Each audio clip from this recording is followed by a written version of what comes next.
Growing up, we've all been asked the question, what do you want to be when you grow up? And that question becomes a reality when you reach grade 11 and 12 and you're confronted with the thought of what your future will look like. With the start of the 2025 final Matric examinations, the class of 2025 finds themselves deep within exam preparation. The Gauteng Matric pass rate for 2024 was 88.4%. With this, the 2025 class of Matrics grapples with the daunting thought of what their future will look like in a country grappling with high youth unemployment, finding admission in universities, uncertainty around career paths, and tuition funding challenges. Citizen Cam spoke to pupils from Gianne High School and Rand Girls High School on their thoughts ahead of their exams.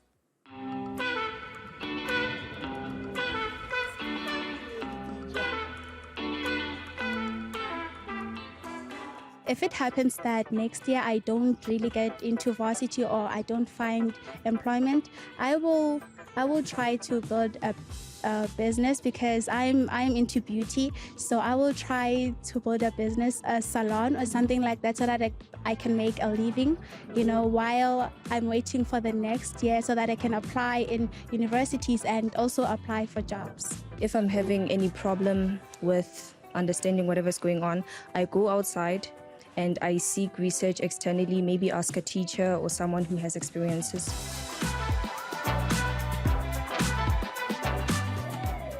Grade 12 has been a new experience to me, not gonna lie.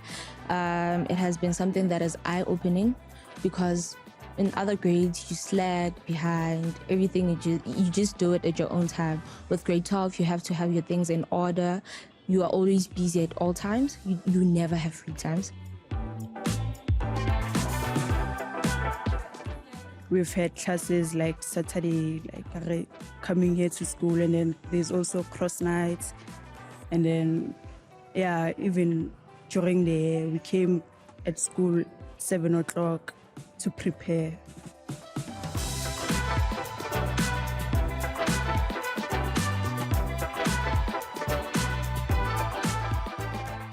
Separate subjects. So you should know which are your study subjects and which are your practice subjects. For your study subjects, you could use like your cue cards and, memorizing. We have like different types of methods, like your Finneman method or your blurting method. And then for your practice subjects, you can like maybe have like a time management for each, maybe every day, and just separate, like use like have time allocations for each subject. And so grade 12 has been like a really long journey. You face some challenges, and one of the challenges are, not knowing if you're gonna, be accepted in any like university.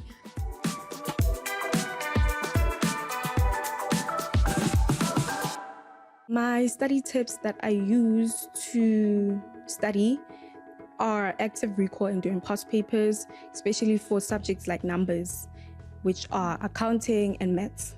And then for English, I use past papers as well.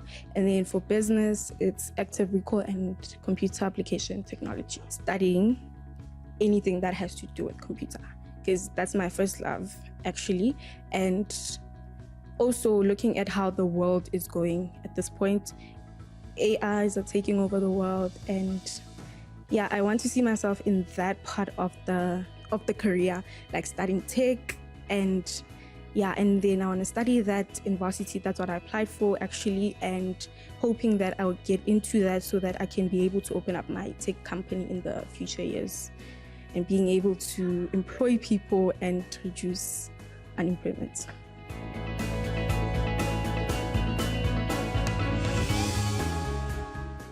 I've noticed that, my teachers, they teach, and when they teach in class, going home and reflecting like on what they taught, taking notes from like my understanding, it helps a lot. And that's what I've started doing. I noticed like how I was throughout the year, and like my teacher usually says, proper preparation prevents poor performance. So I always make sure before I do anything, I go back and reflect on the previous term, like I did for prelim season for finals. I have drafted down topics under each paper that gave me a really hard time, and then I ranked them out of 10, and then like in terms of difficulties, and then I'm focused mostly on the difficult topics and then end with the easiest ones. I feel like for every subject, like there's different techniques, but then I'd say for business studies, I use cue cards, which are so helpful. Basically, I write the word on one side and then the other side the definition, so that I can test myself. And also I'd say for accounting and physics, past papers, they do help. And also YouTube, watching YouTube videos. Prepare well, and also just try and focus on the things that you are struggling with now, but then at the same time don't neglect the things that you've gotten like good at, because you never know, like you might maybe write a paper and the things that you're good at and you neglected, they might beat you in the paper, you see.